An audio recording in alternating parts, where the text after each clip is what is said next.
ಬುದ್ಧಿ ವರ್ಕ್ ಆಗೋದು ಯಾವಾಗ ಅಂತಂದರೆ ಬ್ರೈನ್ ವರ್ಕ್ ಆದಾಗ. ಬ್ರೈನ್ ವರ್ಕ್ ಆಗೋದು ಯಾವಾಗ? ಬ್ಲಡ್ ಫ್ಲೋ ಬ್ರೈನಿಗೆ ಪಾಸಿಟಿವ್ ಬ್ಲಡ್ ಸಪ್ಲೈ ಆದಾಗ, ಫ್ರೆಶ್ ಬ್ಲಡ್ ಸಪ್ಲೈ ಆದಾಗ. ಫ್ರೆಶ್ ಬ್ಲಡ್ ಯಾವಾಗ ಸಪ್ಲೈ ಆಗುತ್ತೆ? ಪ್ರಾಣಾಯಾಮ ಮಾಡಿ, ಒಳ್ಳೆ ನೀರು ಕುಡಿದಾಗ. ನಮ್ಮೆಲ್ಲ ಟೆನ್ಷನ್ಸ್ಗಳು ಉಪ್ಪು ಹುಳಿ ಖಾರದ ಆಧಾರದ ಮೇಲೆ ನಿಂತಿದೆ. ಅಂದರೆ ನಮ್ಮ ಭಾವನೆಗಳು ಕೂಡ ಹೌದು, ಎಲ್ಲವೂ ಬಾಯಿ ತುಟಿಗಳೆಲ್ಲ ಒಣಗ್ಲಿಕ್ಕೆ ಶುರು ಆಗುತ್ತೆ. ಯುರಿನೇಷನ್ ಮಾಡುವಾಗ ಉರಿಯುತ್ತೆ. ಇದೆಲ್ಲವೂ ಕೂಡ ಸಿಂಪ್ಟಮ್ಸ್ ಆಫ್ ಕಿಡ್ನಿ ಪ್ರಾಬ್ಲಮ್ಸ್ ಏನೆ. ಡಯಾಬಿಟಿಕ್ಕು, BP ಮತ್ತು ಥೈರಾಯ್ಡ್ ಈ ಥರದ್ರಿಂದ ಆಗುವಂಥದ್ದು ಮೇಲ್ನೋಟಕ್ಕೆ ಕಾಣಲ್ಲ, ಆದರೆ ಒಳಗಡೆ ಆಲ್ರೆಡಿ ಕಿಡ್ನಿ ಇನ್ಫೆಕ್ಟ್ ಆಗ್ಲಿಕ್ಕೆ ಶುರು ಆಗಿರುತ್ತೆ. ರೋಗಗಳೆಲ್ಲೂ ಮನಸ್ಸಿನಿಂದಾನೇ ಬಂದಿದೆ ಅಂತಂದರೆ ಆ ಮನಸ್ಸಿನಿಂದನೇ ರೋಗವನ್ನು ಹೀಲು ಮಾಡ್ಬೋದು.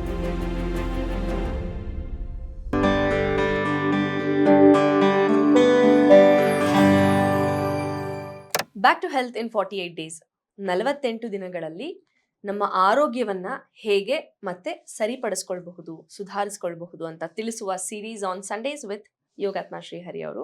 GSS ಮಾಧ್ಯಮದಲ್ಲಿ ಹೆಲ್ತ್ಗೆ ಸಂಬಂಧಪಟ್ಟ ಹಾಗೆ ಸಾಕಷ್ಟು ವಿಚಾರಗಳನ್ನ ಮಾತಾಡ್ತಾ ಇದೀವಿ. ಪರ್ಟಿಕ್ಯುಲರ್ಲಿ ಈ ಸಂಡೇ ಸೀರೀಸ್ ಅಲ್ಲಿ ಸುಮಾರು ಆರೋಗ್ಯ ಸಮಸ್ಯೆಗಳ ಬಗ್ಗೆ ತುಂಬಾ ಸಿಂಪಲ್ ಆಗಿ, ಈಸಿಯಾಗಿ, do it yourself, DIY, almost no ಖರ್ಚಲ್ಲಿ ಹೇಗೆ ಸರಿ ಮಾಡ್ಕೊಳ್ಬೋದು ಅನ್ನೋದನ್ನ ತಿಳಿಸ್ಕೊಡ್ತಾ ಇದ್ದಾರೆ ಶ್ರೀಹರಿ ಅವರು. ಸೊ ಇವತ್ತು ನಮಗೆ ಒಂದು ಸ್ವಲ್ಪ ಅದರ ಸಮಸ್ಯೆ ಬಂದ ಕೂಡಲೇ ಗಾಬರಿ ಆಗುವಂಥದ್ದು ಅಥವಾ ಕಾಂಪ್ಲಿಕೇಟೆಡ್ ಅನಿಸುವಂಥದ್ದು, ಅದರ ಜೊತೆಗೆ ಖರ್ಚು ತುಂಬ ಆಗುವಂಥದ್ದು, ನಿತ್ಯ ಅನುಭವಿಸುವಂತಹ ಅತಿರೇಕಕ್ಕೆ ಹೋದಾಗ ಒಂದು ಸಮಸ್ಯೆ ಅಂದರೆ ಮೂತ್ರಪಿಂಡದ ಸಮಸ್ಯೆ, ಅಂದರೆ ಕಿಡ್ನಿ ಪ್ರಾಬ್ಲಮ್ಸ್. ಅದ್ರ ಬಗ್ಗೆ ಡಿಸ್ಕಸ್ ಮಾಡೋಣ, ನೋಡೋಣ ಅದ್ರ ಬಗ್ಗೆ ಹೇಗೆ. ನಾನು ತುಂಬ ಕ್ಯೂರಿಯಸ್ ಆಗಿದ್ದೀನಿ, ಅದ್ರ ಬಗ್ಗೆ ಏನು ಹೋಮ್ ರೆಮಿಡೀಸಾ ಅಥವಾ ಕೇರ್ ಏನು ಹೇಳ್ಬೋದು, ಅದು ಸುಲಭನಾ ನಾವು ಕೇರ್ ತಗೊಳ್ಳೋದು ಅಂತ ತಿಳ್ಕೊಳ್ಳೋದಕ್ಕೆ ಅವ್ರನ್ನೇ ಕೇಳ್ಬೇಡ. ನಮಸ್ಕಾರ. ಕಿಡ್ನಿ ಪ್ರಾಬ್ಲಮ್ ಅಂದ ಕೂಡಲೇ ಫಸ್ಟ್ ಏನು ಅನ್ಸ್ಬಿಡುತ್ತೆ ಅಂದರೆ the first stage it self is dangerous ಅಂತ.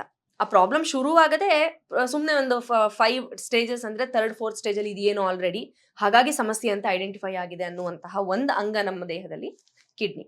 ಸೊ ಅದರ ಕೇರ್ ಹೇಗೆ ಮಾಡಬೇಕು, ಏನೇನು ಪ್ರಾಬ್ಲಮ್ ಆಗುವ ಸಾಧ್ಯತೆ ಇದೆ ಅತಿರೇಕ ಅಂದರೆ, ಇದರ 360 ಡಿಗ್ರಿ ಆ್ಯಂಗಲಲ್ಲಿ ಹೇಳಿ. ಕಿಡ್ನೀಸ್ ಅಂದರೆ ಏನು ಅಂತ ಅರ್ಥ ಮಾಡ್ಕೊಳ್ಳಿ. ಅದೊಂದು ಫಿಲ್ಟ್ರೇಷನ್ ಪ್ಲಾಂಟ್.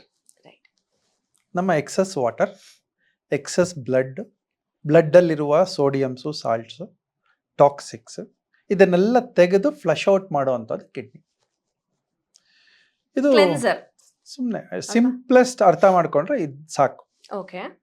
ಇದು ಯಾಕೆ ಕೆಡುತ್ತೆ, ಯಾವಾಗ ಕೆಡುತ್ತೆ ಅಂತ. ಯಂಗ್ ಏಜ್ನಲ್ಲಿ ಇದು ಕೆಡೋ ಸಾಧ್ಯತೆ ಇಲ್ಲ, ಅನ್ಲೆಸ್ ನಾವೇ ಕೆಡಿಸ್ಕೊಂಡ್ರೆ. ಏಜ್ ಆಗ್ತಾ ಆಗ್ತಾ ಏನಾಗುತ್ತೆ, ಎಲ್ಲ ಆರ್ಗನ್ಸ್ ಕಮ್ಮಿ, ಅದರ ಎಫಿಷಿಯನ್ಸಿ ಕಮ್ಮಿ ಆದಂಗೆ ಕಿಡ್ನಿ ಎಫಿಷಿಯನ್ಸಿನೂ ಕಮ್ಮಿ ಆಗುತ್ತೆ. ಇದಕ್ಕೆ ಕಾಸಸ್ ಏನು ಅಂತ ಅಥವಾ ಸಿಂಪ್ಟಮ್ಸ್ ಏನು ಅಂತ ಹೇಳ್ಬಿಡ್ತೀನಿ. ಈಗ ಯೂರಿನೇಷನ್ ಆಗ್ತಾ ಇರುತ್ತೆ, ರೆಗ್ಯುಲರ್ ಯೂರಿನೇಷನ್ ಬದಲು ಅದು ಕಡಿಮೆ ಆಗ್ತಾ ಬಂತಂದ್ರೆ ಕಿಡ್ನಿನಲ್ಲಿ ಏನೋ ಸಮಸ್ಯೆ ಇದೆ ಅಂತ. ಮತ್ತೆ ಯೂರಿನೇಷನ್ ಫೋಮಿ ಆದ್ರೆ, ಅಂದ್ರೆ ಒಂಥರ ನೊರೆ ಇದ್ರೆ ಅವಾಗ ಯೂರಿನೇಷನ್ ಅಂದ್ರೆ ಕಿಡ್ನಿ ಏನೋ ಸಮಸ್ಯೆ ಇದೆ ಅಂತ. ಪದೇ ಪದೇ ಬರ್ತಾ ಇದ್ರೆ ಏನೋ ಸಮಸ್ಯೆ ಇದೆ ಅಂತ. ಇದನ್ನ ಸಮಸ್ಯೆ ಅಂತಾನೆ ನೋಡೋಣ, ಇದಕ್ಕೆ ಟೆಕ್ನಿಕಲ್ ಟರ್ಮ್ಸ್ ಎಲ್ಲ ಮೆಡಿಕಲ್ ಟರ್ಮ್ಸ್ ಜೋಡಿಸೋದು ಬೇಡ. ಸೊ ಇಷ್ಟು ಗೊತ್ತಾದ್ರೆ ಸಮಸ್ಯೆ ಇದೆ ಅಂತ, ಪರಿಹಾರ ಇಲ್ವಾ ಅಂದ್ರೆ ಇದೆ. ಇದಾಗ್ತಾ ಇದ್ದಂಗೆ ಏನು ಸಿಂಪ್ಟಮ್ಸ್ ಕೊಡ್ತಾ ಇದೆ ಅಂತಂದ್ರೆ, ಇದರಲ್ಲಿ 2 ಥರ ಸಿಂಪ್ಟಮ್ಸ್ ಕೊಡ್ತಾ ಇದೆ. Short term symptoms, long term symptoms ಅಂತ. ಶಾರ್ಟ್ ಟರ್ಮ್ ಅಂತಂದ್ರೆ ಡಿಹೈಡ್ರೇಷನ್ ಆಗಿದೆ, ದೇಹದೊಳಗೆ ನೀರು ಕಡಿಮೆ ಆಗ್ತಾ ಇದೆ ಅಂತ. ಸೊ ನೀರು ಕಡಿಮೆ ಆಗ್ತಾ ಇದೆ, ಸೊಲ್ಯೂಷನ್ ಏನು, ನೀರು ಜಾಸ್ತಿ ಮಾಡ್ಕೊಳ್ಳಿ ಅಂತ ಅಷ್ಟೇ. ನೆಕ್ಸ್ಟು ಬಾಯಿ ತುಟಿಗಳೆಲ್ಲ ಒಣಗ್ಲಿಕ್ಕೆ ಶುರು ಆಗುತ್ತೆ, ಯುರಿನೇಷನ್ ಮಾಡುವಾಗ ಉರಿಯುತ್ತೆ. ಇದೆಲ್ಲವೂ ಕೂಡ ಸಿಂಪ್ಟಮ್ಸ್ ಆಫ್ ಕಿಡ್ನಿ ಪ್ರಾಬ್ಲಮ್ಸ್ ಏನೆ. ಸೊಲ್ಯೂಷನ್ ಏನಂದ್ರೆ ತೇವಾಂಶ ಜಾಸ್ತಿ ಕೊಟ್ಟಷ್ಟು ಫ್ಲಶ್ ಔಟ್ ಆಗ್ತಾ ಇದ್ದಷ್ಟು ಇದಾಗುತ್ತೆ.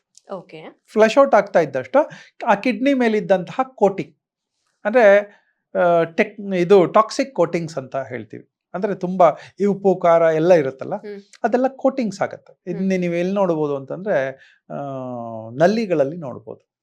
ನಲ್ಲಿಗಳು ಚೆನ್ನಾಗಿರುತ್ತೆ ಹೊಸದಲ್ಲಿ ಇದ್ದಾಗ, ಆಮೇಲೆ ಕ್ರಮೇಣ ಅದ್ರ ಮೇಲೆ ಕಟ್ಕೊಳ್ಳಿಕ್ಕೆ ಶುರು ಮಾಡುತ್ತಲ್ಲ, ಫಿಲ್ಟ್ರೇಷನ್ ಕಮ್ಮಿ ಆಗುತ್ತೆ. ಶವರ್ ಇಂದ ನೋಡ್ಬೋದು ಇದೆಲ್ಲ. ಇದಕ್ಕೆ ಇನ್ನೊಂದು ರೀಸನ್ ಏನಂತಂದ್ರೆ, ತುಂಬಾ ಹೈ ಡೋಸೇಜಸ್ ಆಫ್ ಮೆಡಿಸಿನ್ಸ್ ತಗೋತಾ ಇದ್ದಾಗ ಅದೆಲ್ಲ ಮೆಡಿಸಿನ್ಸು ಕಿಡ್ನಿ ಮೇಲೆ ಹೋಗಿ ಇಂಪ್ಯಾಕ್ಟ್ ಆಗುತ್ತೆ, ಅಲ್ಲಿ ಹೋಗಿ ಸ್ಟೋರ್ ಆಗುತ್ತೆ, ಫಿಲ್ಟ್ರೇಷನ್ ಎಫಿಷಿಯನ್ಸಿನ ಕಡಿಮೆ ಮಾಡ್ಕೊಂಡು ಬರುತ್ತೆ. ಸೊ ಸಾಧ್ಯ ಆದಷ್ಟು ಮೆಡಿಕೇಶನ್ಸ್ ಕಡಿಮೆ ಆಗಲಿ. ತೇವಾಂಶ ಕೊಡೋದು, ನೀರಿನ ಅಂಶ ಕೊಡೋದು ಜಾಸ್ತಿ ಆಗಲಿ. ಜಾಸ್ತಿ ಆಗಲಿ ಅಂತಂದರೆ ಇದಕ್ಕೆ ನೀರು ಯಾವಾಗ ಕೊಡಬೇಕು ಕೊಡಬಾರ್ದು ಅಂತ ಮೊದಲು ಹೇಳಿದ್ದೀನಿ. ಬೆಳಗ್ಗೆ ಎದ್ದು ಒಂದು ಅರ್ಧ ಲೀಟ್ರು 1 ಲೀಟ್ರ್ ಅಷ್ಟು ತಾಕತ್ತಿರುವಷ್ಟು ಆಗುವಷ್ಟು ನೀರು ಕುಡಿದು ಫ್ಲಶ್ ಔಟ್ ಮಾಡ್ಕೋಬೇಕು. ನೀರು ಕುಡಿಯೋಕ್ಕೂ ಊಟ ಮಾಡೋಕ್ಕೂ ಅಟ್ಲೀಸ್ಟ್ ಒಂದು 2-3 ಅವರ್ ಡಿಫ್ರೆನ್ಸ್ ಇದ್ರೆ ಫ್ಲಶ್ ಔಟ್ ಕ್ಲೀನಾಗಿ ಆಗುತ್ತೆ. ಬ್ಲಡ್ಗೆ ನೀರಿನ ಅಂಶ ಬೇಕು. ಆ ಒಳಗಿರುವ ಟಾಕ್ಸಿಕ್ಕು, ಸಾಲ್ಟು, ಸೋಡಿಯಮ್ಮು ಎಲ್ಲವೂ ಕೂಡ ಅದು ಕರಗಬೇಕು, ಹೊರಗೆ ಹೋಗ್ಬೇಕು, ಕೋಟ್ ಆಗಬಾರ್ದು ಅಷ್ಟೇ. ನೆಕ್ಸ್ಟ್ ಅಂತಂದರೆ BP sugar maintenance, thyroid maintain ಮಾಡ್ಕೋಬೇಕು. ಮೊದಲನೇದು ಹೇಳಿದ್ದು ಡಿಹೈಡ್ರೇಷನ್ ಆಗೋದು ಇದೆಲ್ಲ ಯಾವಾಗ ಅಂತಂದರೆ ಇದನ್ನ ಅಕ್ಯೂಟ್ ಅಂತ ಹೇಳ್ತೀವಿ. ಅಕ್ಯೂಟ್ ಅಂದರೆ ಒಂದು 2-3 ದಿನಗಳ ಪ್ರಭಾವ ಇದು. ಇವತ್ತೆಲ್ಲ ಒಂದು ಸ್ವಲ್ಪ ಸಾಲ್ಟ್ಸ್ ಜಾಸ್ತಿ ತಿಂದಿದ್ದೀವಿ, ಅದರ ಪ್ರಭಾವ ಕೂಡ ಆಗಿರುತ್ತೆ, ಅದು ಅಕ್ಯೂಟ್. ಕಿಡ್ನಿ ಮೇಲೆ ಎಫೆಕ್ಟ್ ಆಗ್ತಾ ಬರುತ್ತೆ, ಆದರೆ ಅಷ್ಟಾಗಿರಲ್ಲ. ಎರಡನೇದು ಕ್ರಾನಿಕ್ ಅಂತ, ಕ್ರಾನಿಕ್ ಕಿಡ್ನಿ ಡಿಸೀಸ್ ಅಂತಲೇ ಇದೆ, ಅಂದರೆ CKD ಅಂತ ಕರೀತಾರೆ. ಅದು ಪ್ರಭಾವ ಡಯಾಬಿಟಿಕ್ಕು, BP ಮತ್ತು ಥೈರಾಯ್ಡ್ ಈ ಥರದ್ರಿಂದ ಆಗುವಂಥದ್ದು. ಮೇಲ್ನೋಟಕ್ಕೆ ಕಾಣಲ್ಲ, ಆದರೆ ಒಳಗಡೆ ಆಲ್ರೆಡಿ ಕಿಡ್ನಿ ಇನ್ಫೆಕ್ಟ್ ಆಗ್ಲಿಕ್ಕೆ ಶುರು ಆಗಿರುತ್ತೆ, ಇನ್ಫ್ಲೇಮ್ ಆಗ್ಲಿಕ್ಕೆ ಶುರು ಆಗಿರುತ್ತೆ, ಇನ್ಫೆಕ್ಟ್ ಆಗ್ಲಿಕ್ಕೆ ಶುರು ಆಗಿರುತ್ತೆ. ಇದೆಲ್ಲದರ ಪ್ರಭಾವ. ಸೊ ವಾಪಸ್ ಏನಂತಂದರೆ BP ವಾಪಸ್ ಮಾಡೋದು ಹೇಗೆ ಅಂತಲೂ ಹೇಳಿದ್ದೀನಿ ಅರ್ಲಿಯರ್, ಥೈರಾಯ್ಡ್ ವಾಪಸ್ ಮಾಡೋದು ಹೇಗೆ ಅಂತಲೂ ಹೇಳಿದ್ದೀನಿ. ಮೂರನೇದು ಶುಗರ್, ಡಯಾಬಿಟಿಕ್ ಮ್ಯಾನೇಜ್ ಮಾಡೋದು ಕೂಡ ಹೇಳಿದ್ದೀನಿ. ಸೊ ಈ 3 ಮ್ಯಾನೇಜ್ಮೆಂಟ್ ಚೆನ್ನಾಗಿದ್ದರೆ ಅದು ಪ್ರಾಬ್ಲಮ್ ಆಗಲ್ಲ. ಕಿಡ್ನಿ ಮೇಲೆ ಅಷ್ಟು ಎಫೆಕ್ಟ್ ಸಪೋಸ್ ಆಗಿದ್ರು ಒಂದು 6 ತಿಂಗಳಲ್ಲಿ ಆ ಕಿಡ್ನಿಯನ್ನ ಪ್ರಾಬ್ಲಮನ್ನು ರಿವರ್ಸ್ ಮಾಡ್ಬೋದು, ಮೇಂಟೈನ್ ಮಾಡೋದ್ರಿಂದ. ನಾನು ಮೊದಲು ಹೇಳಿದ್ದೀನಿ, ನ್ಯಾಚುರೋಪತಿನಲ್ಲಿ ಒಂದು ಸಿಸ್ಟಮ್ ಇದೆ, ಹೆಲ್ತ್ 0 ಅಂತ. ನಾವು ಆರೋಗ್ಯವಾಗಿದ್ದೀವಿ ಅಂದರೆ ಹೆಲ್ತಿಯಾಗಿದ್ದೀವಿ ಅಂತ. 1 ದಿನ 2 ದಿನಕ್ಕೆ ಕೆಟ್ಟಿದ್ರೆ ಅದನ್ನ -1 ಅಂತ ಕರಿತೀವಿ, ಅದನ್ನ ಅಕ್ಯೂಟ್ ಅಂತ ಕರಿತೀವಿ. ಅಂದ್ರೆ ಕೆಲವು ದಿನಗಳ ಪ್ರಭಾವ ಅಂತ. ಜಾಸ್ತಿ ದಿನಗಳ ಪ್ರಭಾವ ಅಂತಂದ್ರೆ ಕ್ರಾನಿಕ್ ಅಂತ ಕರಿತೀವಿ, -2. ಹಾಗೆ ಡೆಡ್ಲಿ ಡ್ಯಾಮೇಜೇ ಆಗೋಗಿದೆ, ಪೂರ್ತಿ ಡ್ಯಾಮೇಜ್ ಆಗೋಗಿದೆ ಅಂದ್ರೆ -3 ಅಂತ ಕರಿತೀವಿ, ಡೆಡ್ಲಿ ಡಿಸೀಸಸ್ ಅಂತ. ಹೆಲ್ತ್ 0 ಅಂದ್ರೆ ಹೆಲ್ದಿ ಆಗಿದ್ದೀವಿ, ಆರೋಗ್ಯವಾಗಿದ್ದೀವಿ ಅಂತ. ಈಗ ಯಾರೋ ಹೆಲ್ತ್ -3 ನಲ್ಲಿದ್ದಾರೆ, ಸ್ವಲ್ಪ ಲೈಫ್ ಸ್ಟೈಲ್ ಚೇಂಜ್ ಮಾಡ್ಕೊಂಡು ಬಂದು ಹೊರಗಡೆ ಊಟ ಕಡಿಮೆ ಮಾಡಿ ಇದಕ್ಕೆ ಬೇಕು ಬೇಡಗಳನ್ನು, ಆರೋಗ್ಯಕ್ಕೆ ಬೇಕು ಬೇಡಗಳನ್ನು ನೋಡ್ಕೊಂಡ್ರೆ they can come back to health -2. 3 ಇಂದ ವಾಪಸ್ 2 ಬರ್ಬೋದು, 2 ಇಂದ 1ಗೆ ಬರ್ಬೋದು, 1 ಇಂದ 0ಗೆ ಬಂದು ಮತ್ತೆ +1ಗೆ ಬರ್ಬೋದು. ಇದು ಸಾಧ್ಯತೆಗಳು ಇದೆ. ಯಾರಿಗೆ ಅಂದ್ರೆ ಮೊದಲನೇದು ಧೈರ್ಯವಾಗಿರೋರಿಗೆ, ಎರಡನೇದು ಅದಕ್ಕೆ ಒಂದು ಸ್ವಲ್ಪ ಹೋಮ್ವರ್ಕ್ ಮಾಡಿ ನನ್ನ ದೇಹವನ್ನು ನಾನು ಅನಲೈಸ್ ಮಾಡಿಕೊಂಡು ಅದಕ್ಕೆ ಅವಶ್ಯಕತೆ ಇರುವಂಥ ತಕ್ಷಣಕ್ಕೆ ಬೇಕಾದರೆ ಇಂಗ್ಲೀಷ್ ಮೆಡಿಸಿನ್ಸ್, ಲಾಂಗ್ ಟರ್ಮಿಗೆ ಬೇಕಾದರೆ ಆಯುರ್ವೇದಿಕ್ ಮೆಡಿಸಿನ್ಸ್, ಇನ್ನೂ ಲಾಂಗ್ ಟರ್ಮಿಗೆ ಬೇಕು ಅಂತಂದರೆ ಆ ಯೋಗ ಮತ್ತು ನ್ಯಾಚುರೋಪತಿ ಲಿವಿಂಗ್. ಸಿಂಪ್ಲೆಸ್ಟ್ ಲಿವಿಂಗ್ ಬಂದ್ಬಿಟ್ರೆ ಯೋಗ ಅಂಡ್ ನ್ಯಾಚುರೋಪತಿನಲ್ಲಿ ಸಿಂಪ್ಲೆಸ್ಟ್ ಲಿವಿಂಗ್ ಅಂತ ಅದು ಬರ್ತಾ ಇದ್ದಂಗೆ ಮೈಯಲ್ಲಿರೋ ಟಾಕ್ಸಿಕ್ಸ್ ಎಲ್ಲ ಕಳೆದೋಗುತ್ತೆ, ಎಲ್ಲ ರೋಗಗಳು ತಂತಾನೆ ಹೋಗುತ್ತೆ. ಟೈಮ್ ತಗೊಳುತ್ತೆ ಲೈಫ್ ಸ್ಟೈಲ್. ಇವತ್ತು ರೋಗಗಳೆಲ್ಲೂ ಮನಸ್ಸಿನಿಂದಾನೇ ಬಂದಿದೆ ಅಂತಂದ್ರೆ ಆ ಮನಸ್ಸಿನಿಂದನೇ ರೋಗವನ್ನು ಹೀಲು ಮಾಡ್ಬೋದು. ಅಂಡ್ ಇದು ಒಂದು ಪ್ರಾಸೆಸ್ ಅಲ್ಲಿ ಆರೋಗ್ಯ ಹಾಳಾಗಿದೆ ಅಂದ್ರೆ ಅದು ಸರಿ ಹೋಗಕ್ಕೂ ಅದೇ ಪ್ರಾಸೆಸ್ ಅಲ್ಲಿ ವಾಪಸ್. ನಾನು ಪ್ರತಿ ಸಲ ಹೇಳ್ತಾ ಇದ್ದೀನಿ, ಮೈಸೂರಿನಿಂದ ಬೆಂಗಳೂರಿಗೆ ಹೋಗ್ಬೇಕು, ಯಾವ್ಯಾವ ಊರುಗಳು ಸಿಗುತ್ತೆ, ಯಾವ್ಯಾವ ಅಂಗಡಿಗಳು ಸಿಗುತ್ತೆ, ವಾಪಸ್ ಬರೋವಾಗ್ಲೂ ಅಂಥದ್ದೇ ಸಿಗುತ್ತೆ. ಸೊ ಹಾಗೇನೆ ವಾಪಸ್ ಬರಬಹುದು. ಸೊ ಇದು ಕ್ರಾನಿಕ್ ಅಂತ. ಮೂರನೇದು ವರ್ಸ್ಟ್ ಡೆಡ್ಲಿ ಅಂತ ಅಂತಂದ್ರೆ ಕಿಡ್ನಿ ಫೇಲ್ಯೂರ್ ಆಗಿದೆ ಅಂತ. ಫೇಲ್ಯೂರ್ ಆಗಿದೆ ಅಂತಂದ್ರೆ ಆವಾಗ ಕಿಡ್ನಿ ಫಿಲ್ಟ್ರೇಷನ್ ಆಗ್ತಾ ಇಲ್ಲ ಅಂತ, ಆವಾಗ ಡಯಾಲಿಸಿಸ್ ಮಾಡಿಸ್ತಾರೆ. ಡಯಾಲಿಸಿಸ್ ಅಲ್ಲಿದ್ರು ಪೂರ್ಣ ಫೇಲ್ಯೂರ್ ಅಂತಿಲ್ಲ, 2% 3% ಫೇಲ್ಯೂರ್ ಆಗಿ ಉಳ್ಕೊಂಡಿದ್ರು ಕೂಡ ವಾಪಸ್ ತರುವಂತ ಸಾಧ್ಯತೆಗಳಿದೆ. ಮನಸ್ಸಿಗೆ ಆ ಶಕ್ತಿ ಇದೆ. ಮನಸ್ಸಂತ ಹೇಳ್ತಾನೆ ಇರಬೇಕು, ನಾನು ವಾಪಸ್ ಸರಿ ಮಾಡ್ಕೋತೀನಿ ಅಂತ ಹೇಳ್ತಾ ಇದ್ರೆ ಕ್ರಮೇಣ ನಮ್ಮಷ್ಟು ಫಾಸ್ಟ್ ಆಗದೆ ಇರ್ಬೋದು, ಅಥವಾ ಸ್ವಲ್ಪ ಆರೋಗ್ಯವಂತರು ಹೀಲ್ ಮಾಡ್ಕೋತಾರಲ್ಲ ಅಷ್ಟು ಫಾಸ್ಟ್ ಆಗದೆ ಇರ್ಬೋದು, ಆದರೆ ಖಂಡಿತ ವಾಪಸ್ ಬರ್ಬೋದು. ಇಂಪ್ರೂವ್ಮೆಂಟ್ ಅಂತೂ ಕಾಣುತ್ತೆ, ಡೆಫಿನೆಟ್ಲಿ ಕಾಣುತ್ತೆ. ಒಂದು 5-10% ತಿಂಗಳಿಗೆ ಕಂಡೇ ಕಾಣುತ್ತೆ. 1 ವರ್ಷ 1.5 ವರ್ಷದಲ್ಲಿ ಆರೋಗ್ಯಕ್ಕೆ ವಾಪಸ್ ಬರಬಹುದು. ಸೊ ಇದು ಅಕ್ಯೂಟ್, ಕ್ರಾನಿಕ್, ಡೆಡ್ಲಿ ಅಂತ. ಇದು ವಾಸಿನೇ ಮಾಡೋಕ್ಕಾಗಲ್ಲ ಅನ್ನೋದು ಯಾವುದೂ ಇಲ್ಲ. ಸಪೋಸ್ ಇದೆಲ್ಲ ಆಗಿನೂ ಕೂಡ ಮಾನಸಿಕವಾಗೂ ಗಟ್ಟಿ ಇದ್ದರೆ ಬೇಗ ಹೀಲಿಂಗ್ ಆಗುತ್ತೆ. ಸೊ ಇದಿಷ್ಟು ಪ್ರಭಾವಗಳು ಹೇಳಿದ್ದೀನಿ. ಕಿಡ್ನಿನಲ್ಲಿ ಅಸರ್ಟೈನ್ ಮಾಡೋದು ಹೇಗೆ ಅಂತಲೂ ಹೇಳಿದ್ದೀನಿ, ಹೇಗೆ ಕಿಡ್ನಿ ರೋಗ ಬರ್ತಾ ಇದೆ ಅಂತಲೂ ಹೇಳಿದ್ದೀನಿ. ಅದರಲ್ಲಿ ಟೆಸ್ಟ್ಗಳು ಮಾಡಿಸ್ಬೇಕು ಅಂದರೆ ಕ್ರಿಯಾಟಿನ್ ಟೆಸ್ಟ್ ಮಾಡಿಸಿದ್ರೆ ಆಯಿತು. ನಾರ್ಮಲ್ ಕ್ರಿಯಾಟಿನ್ ಅಂತಂದ್ರೆ 1.3 ಹೈಯೆಸ್ಟ್ ಇರುತ್ತೆ. ಒಂದು 0.8 1.3 ವರೆಗೂ ಇದ್ರೆ ಕ್ರಿಯಾಟಿನ್ ಆರೋಗ್ಯವಾಗಿದೆ ಅಂತ ಅರ್ಥ. ಸಪೋಸ್ 1.3 1.4 1.5 ಹೀಗೆ ಆಗ್ತಾ ಇದೆ ಅಂತಂದಾಗ ಅವಾಗ ಒಂದು ಸ್ವಲ್ಪ ಕೇರ್ ತಗೊಂಡು ಅದನ್ನ ರಿಡ್ಯೂಸ್ ಮಾಡ್ಕೊಂಡು ಬಂದ್ರೆ ಆಯ್ತು. ಕೇರ್ ಅಷ್ಟೇ. ತಗೊಳ್ಳೋದು ಅಂದ್ರೆ ಈ ಕೇರ್ ಹೇಳದ್ನಲ್ಲ, ಅದೇ ಹೊರಗಡೆ ತಿಂತಾ ಇದ್ದೀವಿ, 3 ಹೊತ್ತು ಹೊರಗಡೆನೆ ತಿಂತಾ ಇದ್ದೀವಿ, ಅದ್ ನಿಲ್ಲಿಸ್ಬಿಟ್ಟು ಮನೆ ಊಟ ಮಾಡಿದ್ರೆ ಆಯ್ತು. ತುಂಬಾ ಸಾಲ್ಟ್ಸ್ ತಗೋತಾ ಇದ್ದೀವಿ ಅಂದ್ರೆ ಮಸಾಲೆಗಳು ತುಂಬಾ ಬಳಸ್ತಾ ಇದ್ದೀವಿ, ಮಸಾಲೆ ಕಡಿಮೆ ಮಾಡಿದ್ರೆ ಆಯ್ತು. ಉಪ್ಪು ಹುಳಿ ಖಾರ ಕಡಿಮೆ ಮಾಡಿದ್ರೆ ಎಲ್ಲ ವಾಪಸ್ ಆರೋಗ್ಯಕ್ಕೆ ಬರುತ್ತೆ. ಒಂದಲ್ಲ, ಡಯಾಬಿಟಿಕ್ ಸರೋಗುತ್ತೆ, BP ಸರೋಗುತ್ತೆ, ಕಿಡ್ನಿ ಪ್ರಾಬ್ಲಮ್ ಸರೋಗುತ್ತೆ, ಥೈರಾಯ್ಡ್ ಸರೋಗುತ್ತೆ. ನಮ್ ಡಾಕ್ಟರ್ ಚಂದ್ರಶೇಖರ್ ಯಾವುದೇ ಒಂದು ಸಮಸ್ಯೆ ಅಂತ ಹೋದಾಗ ಈ ತರದಕ್ಕೆ ಫಸ್ಟ್ ಹೇಳ್ತಾರ ಅವರು, ತರಕಾರಿ ಹಣ್ಣುಗಳನ್ನ ತಿನ್ಬಿಡಿ, ಕುಕ್ಡ್ ಫುಡ್ ಬಿಟ್ಟೇ ಬಿಡಿ ಅಂತ ಫಸ್ಟ್ ಹೇಳ್ತಾರೆ. ಅಂದ್ರೆ ಇಮ್ಮಿಡಿಯೇಟ್ ಆಗಿ ಕಂಟ್ರೋಲ್ ತರೋದಿಕ್ಕೆ. ಸೊ ಇದರಲ್ಲಿ ಸಾಧ್ಯತೆಗಳಿದೆ. ಸೊ ವಾಪಸ್ ಲೈಫ್ ಸ್ಟೈಲ್ ಬರೋದು ಹೇಗೆ? ಒಂದು ಅರ್ಧ ಗಂಟೆ 1 ಗಂಟೆ ಸೂರ್ಯನ ಬಿಸಿಲಲ್ಲಿ ಒಳ್ಳೆ ಫ್ರೆಶ್ ಗಾಳಿನಲ್ಲಿ ಒಂದು ಸ್ವಲ್ಪ ಆಸನಗಳು, ಸ್ವಲ್ಪ ಎಕ್ಸಸೈಸು, ಸೂರ್ಯನ ಬಿಸಿಲು, ಪ್ರಾಣಾಯಾಮ ಮಾಡ್ತಾ ಇದ್ದಂಗೆ ಬಾಡಿ ರೆಕ್ಟಿಫಿಕೇಶನ್ ಪ್ರೋಸೆಸ್ ಸ್ಟಾರ್ಟ್ ಆಗುತ್ತೆ. ಅಂದ್ರೆ ಒಳಗಡೆ ಇಮ್ಯೂನ್ ಪವರ್ ಜಾಸ್ತಿ ಆಗ್ಲಿಕ್ಕೆ ಶುರು ಆಗುತ್ತೆ. ಇಮ್ಯೂನ್ ಪವರ್ ಜಾಸ್ತಿ ಆಗುತ್ತೆ. ನೀರು ಚೆನ್ನಾಗಿರುವ ನೀರನ್ನು ಕುಡಿತಾ ಇದ್ದೀವಿ, ಅದಕ್ಕೊಂದು ಸ್ವಲ್ಪ ನಿಂಬೆಹಣ್ಣು ಬೆರೆಸ್ತೀವಿ, ಸ್ವಲ್ಪ ಜೇನುತುಪ್ಪ ಹಾಕೋತೀವಿ, ನೆಲ್ಲಿಕಾಯಿ ಜ್ಯೂಸುಗಳನ್ನ ತಗೋತೀವಿ. ಇದೆಲ್ಲ ಮಾಡ್ತಾ ಬರ್ತಾ ಇದ್ದಂಗೆ ಎಲ್ಲ ಕ್ಲಿಯರ್ ಆಗುತ್ತೆ. ಒಬ್ಬೊಬ್ಬರ ಬಾಡಿಗೆ, ಕೆಲವು ಬಾಡಿಗೆ 6 ತಿಂಗಳಲ್ಲಿ ಫುಲ್ಲಿ ಕಿಡ್ನಿ ನಾರ್ಮಲ್ ಆಗ್ಬೋದು, ಇನ್ಯಾವುದೋ ಬಾಡಿಗೆ 2 ವರ್ಷ ಆಗ್ಬೋದು, ಇನ್ಯಾವುದೋ ಬಾಡಿಗೆ ಒಂದು 3 ತಿಂಗಳಲ್ಲಿ ಆಗ್ಬೋದು. ಆದ್ರೆ ಆಗುವುದು ಡೆಫಿನೆಟ್. ವಾಪಸ್ ಸರಿ ಮಾಡ್ಕೋಬೇಕು. ಇಲ್ಲ ಡಯಾಲಿಸಿಸ್ಗೆ ಹೋಗ್ತೀವಿ ಅಂತಂದ್ರೆ ಪ್ರತಿ 3 ದಿನಕ್ಕೊಂದ್ಸಲ ನಾವು ಡಯಾಲಿಸಿಸ್ಗೆ ಹೋಗ್ಬೇಕು. ಖರ್ಚು ಮತ್ತೆ ಪೇನ್ಫುಲ್, ಅದೊಂದು ಶ್ರಮ, ಮತ್ತೆ ನಂಗೇನೋ ಆಗೋಗಿದೆ ಅಂತ. ಸೊ ಇದು ಯಾವುದೂ ಇಲ್ಲದೆ ತುಂಬ ಹೈ ಕಾಸ್ಟ್ ಅಂತಂದರೆ, ತುಂಬ ಹಣವಂತರು ಇತ್ತು ಅಂತಾರೆ, ಕಿಡ್ನಿ ರಿಪ್ಲೇಸ್ಮೆಂಟ್ಗೆ ಹೋಗ್ತಾರೆ. ಯಾರ್ದೋ ಗೊತ್ತಿರೋರ್ದು ಹಾಕಬೇಕು, ಅರ್ಜಿ ಹಾಕಬೇಕು, ಅದಾದ್ಮೇಲೆ ಅವ್ರು ಯಾರೋ ಒಪ್ಕೋಬೇಕು, ಕೊಡಬೇಕು. ಆಮೇಲೆ ಅದೊಂದು ಫಾರಿನ್ ಬಾಡಿ, ನಮ್ಮ ಬಾಡಿ ಅಲ್ಲ ಅದು, ಇನ್ಯಾವುದೋ ಫಾರಿನ್ ಬಾಡಿ, ಅದು ಅಡ್ಜಸ್ಟ್ ಆಗಬೇಕು. ಇದೆಲ್ಲದಕ್ಕಿಂತ ಬೆಸ್ಟ್ ಏನಂತಂದರೆ ಸ್ವಲ್ಪ ಒಂದು 3 ತಿಂಗಳಿಗೋ 6 ತಿಂಗಳಿಗೋ ಒಂದು ಮೆಡಿಕಲ್ ಚೆಕಪ್ಪಲ್ಲಿ ಕ್ರಿಯಾಟಿನ್ ಚೆಕ್ ಮಾಡಿಕೊಂಡ್ರೆ ಆಯಿತು. ಕ್ರಿಯಾಟಿನ್ ಜಾಸ್ತಿ ಆಗಿಲ್ಲ ಅಂತಂದ್ರೆ ಎಲ್ಲ ರೆಕ್ಟಿಫಿಕೇಶನ್ಸ್ ಮಾಡ್ಕೊಂಡ್ಬಿಡ್ಬೋದು. ಸೊ ಲೈಫ್ ಸ್ಟೈಲಲ್ಲಿ ಈ ಥರದ್ದನ್ನ ಚೇಂಜ್ ಮಾಡಿಸ್ಕೊಂಡ್ಬಂದ್ರೆ ಆಯಿತು. ಎಲ್ಲದಕ್ಕಿಂತ ಹೆಚ್ಚಿಗೆ ಅಂತಂದ್ರೆ ತುಂಬ ಬ್ಯುಸಿಯಾಗಿರ್ತೀವಿ, ಅಂದ್ರೆ ಅನಾವಶ್ಯಕವಾದ ಅನಾವಶ್ಯಕವಾದ ಟೆನ್ಷನ್ಸ್ಗಳು ಇದರಲ್ಲಿರ್ತೀವಿ. ಅವಶ್ಯಕತೆ ಇರೋಷ್ಟು ತಗೊಂಡು ಅನಾವಶ್ಯಕವಾದ ಎಲ್ಲವೂ ನಂದಲ್ಲ ಅಂತ ಬಿಟ್ಬಿಡೋದು ಒಳ್ಳೇದು. ನಾವು ಬದುಕಿದ್ರೆ ಇವೆಲ್ಲ ಸಮಸ್ಯೆ ಆಗಲಿ, ಆಸ್ತಿ ಆಗಲಿ, ಲಯಬಿಲಿಟಿ ಆಗಲಿ, ನಾವು ಬದುಕಿದ್ರೆ ಅದನ್ನ ಅನುಭವಿಸ್ತೀವಿ. ಸೊ ನಾವು ಬದುಕುವುದು ಫಸ್ಟ್ ಪ್ರಯಾರಿಟಿ ಆಗಬೇಕು, ಆರೋಗ್ಯವಾಗಿ ಬದುಕುವುದು ಫಸ್ಟ್ ಪ್ರಯಾರಿಟಿ ಆಗಬೇಕು. ಸೊ ಹೀಗೆ ಅನ್ಕೊಂಡ ತಕ್ಷಣನೇ ಎಲ್ಲ ಚೇಂಜಸ್ ಮಾಡ್ಕೋತಾ ಇದ್ದಂಗೆ ಕ್ಲಿಯರ್ ಆಗಿಬಿಡುತ್ತೆ. ಯಾವಾಗ ಟಾಕ್ಸಿಕ್ಸ್ ಕಡಿಮೆ ಆಗುತ್ತೆ ಮೈಯಲ್ಲಿ, ಅವಾಗ ಮನಸ್ಸಿನ ಟೆನ್ಷನ್ ನ್ಯಾಚುರಲಿ ಕಡಿಮೆ ಆಗುತ್ತೆ. ನಮ್ಮೆಲ್ಲ ಟೆನ್ಷನ್ಸ್ಗಳು ಉಪ್ಪು ಹುಳಿ ಖಾರದ ಆಧಾರದ ಮೇಲೆ ನಿಂತಿದೆ. ಅಂದ್ರೆ ನಮ್ಮ ಭಾವನೆಗಳು ಕೂಡ ಹೌದು, ಎಲ್ಲವೂ. ನಂಗೆ ಕೋಪ ಬರೋದು ಉಪ್ಪು ಹುಳಿ ಖಾರ ಜಾಸ್ತಿ ತಿಂತಾ ಇದ್ದೀನಿ, ಕೋಪ ಬರುತ್ತೆ, ಬೇಜಾರಾಗುತ್ತೆ, ಫ್ರಸ್ಟ್ರೇಟ್ ಆಗ್ತೀನಿ, ಬೇಗ ಎಕ್ಸೈಟ್ ಆಗ್ತೀನಿ. ಇದೆಲ್ಲಕ್ಕೂ ಕಾರಣ ಉಪ್ಪು ಹುಳಿ ಖಾರವೇ. ಡಿಪ್ರೆಷನ್ಗೆ ಹೋಗ್ತಾ ಇದ್ದೀವಿ, ಉಪ್ಪು ಹುಳಿ ಖಾರವೇ. ಮನಸ್ಸು ಆ ಬ್ರೈನಿಗೆ ಹೋಗಿ ಇವೆಲ್ಲ ರಕ್ತ ಎಲ್ಲೆಲ್ಲಿ ಚಲಿಸುತ್ತೆ ಅಲ್ಲಿ ಹೋಗಿ ಹೊಡೆಯುತ್ತೆ. ಸೊ ಅದನ್ನು ರೆಕ್ಟಿಫೈ ಮಾಡ್ಕೊಂಡು ಬಂದ್ಬಿಟ್ಟು ಸಾಧ್ಯ ಆದಷ್ಟು ನಿಲ್ಲಿಸ್ಕೊಂಡ್ಬಂದ್ಬಿಟ್ಟು ಮಿನಿಮಮ್ ಸಾಲ್ಟ್ಸಿಗೆ ಬಂದ್ಬಿಟ್ರೆ ಆರೋಗ್ಯವಾಗಿರ್ತೀವಿ. ಸೊ ಇದು ಕಿಡ್ನಿ ಅಂತಲ್ಲ. ನಮ್ಮಲ್ಲಿ ನಾವು ಹೀಗೆ ಯೋಗದಲ್ಲಿ ನಾವು ಇದನ್ನ ಸರಿ ಮಾಡಬೇಕು ಅಂತ ಒಂದೇ ಒಂದು ಪರ್ಟಿಕ್ಯುಲರ್ ಇಶ್ಯೂ ತಗೊಳ್ಳಲ್ಲ, ಇಡೀ ದೇಹವನ್ನ ಸರಿ ಮಾಡ್ಕೊಳ್ಳಿಕ್ಕೆ ಹೊರಡ್ತೀವಿ. ಅದರಲ್ಲಿ ಕಿಡ್ನಿ ಒಂದು ತುಂಬಾ ಆರಾಮದಲ್ಲಿ ಸರಿ ಮಾಡ್ಕೋಬಹುದು ಅಂತ ಹೇಳ್ತಾ ಇದ್ದೀನಿ. ಈಗ ಇಷ್ಟು ಹೇಳಿದ್ದು ಪರಿಹಾರಗಳು. ಪರ್ಟಿಕ್ಯುಲರ್ಲಿ ಫ್ರೈಡ್ ಫುಡ್ಸ್, ಹೊರಗಡೆ foods, fried foods, packed foods, ನಮ್ ಟಿನ್ನಡ್ ಫುಡ್ಸ್, ಇದು ಯಾವ್ದಾವ್ದಿದೆ ಇದೆಲ್ಲ ತೆಗಿತಾ ಇದ್ದಂಗೆ 99% ರೋಗ ಹೊರಟೋಗುತ್ತೆ. Direct sugars, biscuits, bakery products, maida products, ಈ ಥರದ್ದು ಯಾವ್ದು ತಿಂತಾ ಇದ್ರು ಆಗುತ್ತೆ. ಇನ್ನ ಪ್ರಾಬ್ಲಮ್ ಶುರು ಆಗೋದೇನಂತಂದ್ರೆ ಸ್ಮೋಕಿಂಗ್ ಮತ್ತೆ ಡ್ರಿಂಕ್ಸ್ ಇಂದ ಆಗುತ್ತೆ.